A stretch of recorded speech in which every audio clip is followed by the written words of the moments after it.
உண்டாவதாக. இந்த செப்டம்பர் மாதத்தில் உங்களை பார்க்கவும் மிகவும் சந்தோஷம் அடைகிறோம். இந்த 9வது மாதத்திலே உங்களை பார்க்கவும் மிகவும் சந்தோஷம் அடைகிறோம். 9 என்பது பரிபூர்ணம் என்று வேதம் சொல்கிறது. இந்த பரிபூர்ணமான மாதத்திலே நம்மளுக்கு விரோதமாக எழுப்புற எல்லா சத்துரு கிரிகளை மேற்கொள்ள அந்த நாட்கள் வந்து விட்டது. கர்த்தராகிய ஆண்டவர் சத்துருவின் கிரிகளை, வண்ணாந்தரமான வாழ்க்கையை, சீர்கெட்டு போன வாழ்க்கையை, போராட்டங்கள் பிரச்சனைகள் நிறைந்த வாழ்க்கையை, பிசாசன் கட்டளை கட்டப்பட்டிருக்கிற வாழ்க்கையை மேற்கொள்ளுகிற வல்லமை கொடுக்கிற தெய்வம். இந்த நாளிலே கர்த்தராகிய ஆண்டவர் வேத வசனத்தை கொண்டு, வார்த்தை கொண்டு நம்ம இடத்துல பேச விரும்புகிறார். உபாகம் 1ஆம் அதிகாரம் 30-31 வசனத்தை நம்ம தியானித்து பார்க்கையில், கர்த்தராகிய ஆண்டவர் இஸ்ரேல் மக்களை அவர் நடிப்பிப்பதற்காக அவர் எப்படி அவங்களுக்கு முன்பதாக சென்றாரோ, அவங்களுக்கு விரோதமா எழும்புற சத்துருவின் கிரிகளை எதிர்த்து நிற்க போராடி யுத்தம் செய்கிற தேவன் என்று வேதம் சொல்லுகிறது.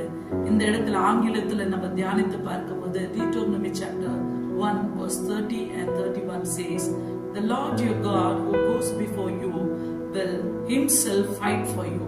அவர் தாமே நம்மளுக்கு விரோதமாய் எழும்புற சத்துருகளுக்கு முன்பதாக நின்று நம்ம பட்சத்துல யுத்தம் செய்ய அவர் வல்லவராயிருக்கிறார். ஏன்னா வேதத்துல தெளிவா எழுதப்பட்டிருக்கிறது, கர்த்தர் உன் பட்சத்துல யுத்தம் செய்வார். இன்னைக்கு அநேக போராட்டங்கள், துன்பங்கள், பாடுகள்னால் நம்ம நிரப்பப்பட்டிருக்கிறேன். என்னை யார் வழி நடத்துவாங்க? என்னுடைய வாழ்க்கை தாறுமாறா இருக்கிறது, என் வாழ்க்கையில எனக்கு சமாதானம் இல்லையே, நான் எப்படி வாழ்வேன், இந்த சத்துரு போராட்டங்களை நான் எப்படி எதிர்கொள்வேன், மேற்கொள்வேன் என்று கலக்கத்தோட வேதனையோட இருக்கிற நேரத்துல 31வது வசனத்தை நம்ம தியானித்து பார்க்கும் போது, ஒரு மனிதன் தன் பிள்ளையை சுமந்து கொள்வது போல கர்த்தராகிய ஆண்டவர் உன்னை சுமந்து கொள்வார் என்று வேதம் சொல்லுகிறது. Deuteronomy chapter 1 verse 31 says, "I will carry you in my arms just like a father carries a child." ஒரு சில நேரத்துல அப்பா நம்மள நடக்க வச்சு எங்கேயாவது வெளியே கூட்டின்னு போகும்போது நம்ம அப்பா இடத்துல சொல்லுவோம், அப்பா என் கால் பயங்கரமா வலிக்குதுப்பா சொன்ன உடனே இந்த உலக பிரகாரமான அப்பாவை பிள்ளைக்கு கால் வலிக்குதுன்னு அவங்க தூக்கிவாங்க. அதே மாதிரி அதை பார்க்கிலும் மேன்மையான கர்த்தரை நம்ம ஆராதிக்கிறோம். சேனைகளின் கர்த்தர் அவர் என்ன சொல்றார்? உன் தகப்பன் உன்னை சுமப்பது போல நான் உன்னை சுமப்பேன் சொல்றார். இந்த உலக பிரகாரமான தகப்பன் தன் பிள்ளையை எப்படி சுமந்து கொள்றாரோ, நான் உன்னை சுமந்து கொண்டு உன் வாழ்வு நாள் முழுவதும் நான் உன்னை வழி நடத்துவேன் சொல்றார். I will carry you in my arms just like a father carries a child. ஒரு தகப்பன் சுமப்பது போல நான் உன்னை சுமந்து கொள்வேன். ஏன்னா கர்த்தராகிய ஆண்டவர் இந்த நாளில நம்மளை பலப்படுத்த விரும்புகிறார். டாடி, என்னால வாழ முடியல, என்னால நடக்க முடியல டாடி, என் வாழ்க்கைக்கு முடிவு என்ன, என் வாழ்க்கையில இருக்கிற போராட்டத்துக்கு முடிவு என்ன, எப்படி என்ன சமாதானப்படுத்துவீர், எப்படி என்ன நடத்துவீர், என் வாழ்க்கைக்கு என்ன தீர்மானத்தை நீங்க வைத்திருக்கிறீங்க, நான் இப்படி தவிக்கையில் என் வாழ்க்கையில சமாதானம் இல்லாத வேதனையோட துக்கத்தோட கலகத்தோட நான் வாழ்ந்து கொண்டிருக்கிறேன்னு கலங்கி கொண்டிருக்கிறீங்களா? இன்னைக்கு கர்த்தராகிய ஆண்டவர் உன்னிடத்துல பேசிக் கொண்டிருக்கிறார். உன் தகப்பன் உன்னை சுமந்து கொள்வது போல நான் உன்னை சுமப்பேன். உன் வாழ்வு நாள் முழுவதும் சேனைகளின் கர்த்தர் நான் உன்னை வழி நடத்துவேன். கர்த்தராகிய ஆண்டவர் ஆணையிட்டு உன்னிடத்துல பேசிக் கொண்டிருக்கிறார். அன்பு சகோதரிய சகோதரன், ஆண்டவராகிய கர்த்தர் வார்த்தையை கொண்டு நம்ம இடத்துல பேசிக் கொண்டிருக்கிறார். ஓ இஸ்ரேல் மக்கள் ஐகுப்து தேசத்துல கட்டப்பட்டு இருக்கையில், ஓ எங்க பட்சத்துல எங்களுக்கு யார் யுத்தம் செய்வார் என்று கலக்கத்தோட வேதனையோட இருக்கிற நேரத்துல ஆண்டவராகிய கர்த்தர் நான் உன் பட்சத்துல யுத்தம் செய்வேன் என்று அந்த இஸ்ரேல் ஜனத்தை அவர் காத்தவர்.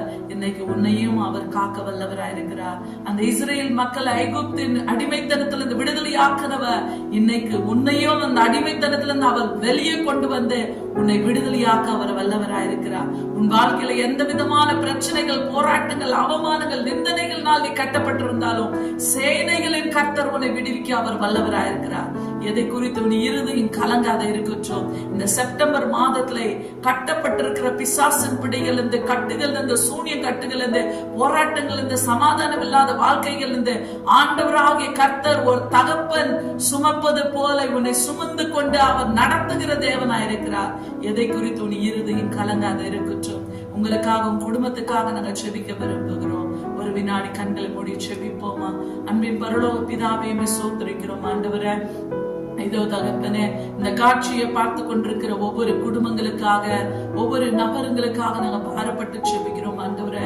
என்னென்ன காரியத்துல அவங்க தவித்து கொண்டிருக்கிறாங்களா ஆண்டவரே, சமாதானம் இல்லாம ஆண்டவரே, தேவனை நிம்மதியில்லாத ஒரு வாழ்க்கை வாழ்ந்து கொண்டிருக்கிறேன் தகப்பனே.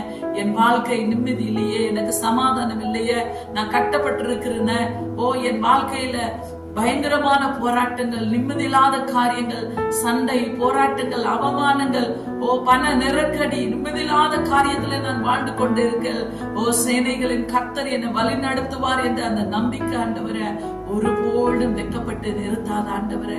என தகப்பனே, அநேக காரியத்துல ஆண்டவரே ராஜா நாங்க கட்டப்பட்டிருக்கையில் தகப்பனே நீங்க விடுவிக்க வல்லவரா இருக்கிறீங்க என்று விசுவாசிக்கிறோம் ஆண்டவரே. இஸ்ரேல் மக்கள் ஆண்டவரே தேவனை பயங்கரமான வண்ணாந்தரமான வாழ்க்கையிலிருந்து வெளியே கொண்டு வந்த தேவன், அதே தேவன் உன் வாழ்க்கையில வண்ணாந்தரமான ஒரு போராட்டமா, இனி வழியே இல்லையா, இனி சமாதானமே இல்லையா, இனி எனக்குன்னு ஒரு வழி ஆண்டவர் திறப்பார் என்ற சந்தேகத்தோடு நீ வாழ்ந்து கொண்டிருக்கிறியா, இனி எனக்குன்னு ஒரு சந்தோஷம் இருக்கிறதா என்று கலங்கி கொண்டிருக்கிறியா, இன்னைக்கு சேனைகளின் கர்த்தர் உன்னிடத்துல பேசிக் கொண்டிருக்கிறார். ஒரு தகப்பன் சுமப்பது போல அவர் உன்னை சுமந்து உன்னை நடத்துகிற தேவனா இருக்கிறார். பரிசுத்த ஆவியானவரே, இந்த புதிய மாதத்துல நீங்க கொடுத்த அதிகாரத்தை கொண்டு அந்த சராசரத்தை படித்தேன் தேவனுடைய நாமத்தினால், நீங்க கொடுத்த அதிகாரத்தை கொண்டு பிதா குமாரன் பரிசுத்த ஆவியின் நாமத்தினால் ஒவ்வொரு குடும்பங்களை நீ ஆசீர்வதிப்பீராக ராஜா. இந்த காட்சியை பார்த்து கொண்டிருக்கிற ஒவ்வொரு பிள்ளைங்களை உடைய பாதத்திலே அர்ப்பணித்து இயேசு கிறிஸ்துவின் ஏற்ற நாமத்தினால் ஜெபிக்கிறோம் ஜீவனுள்ள நல்ல பிதாவே, ஆமென். Praise the Lord.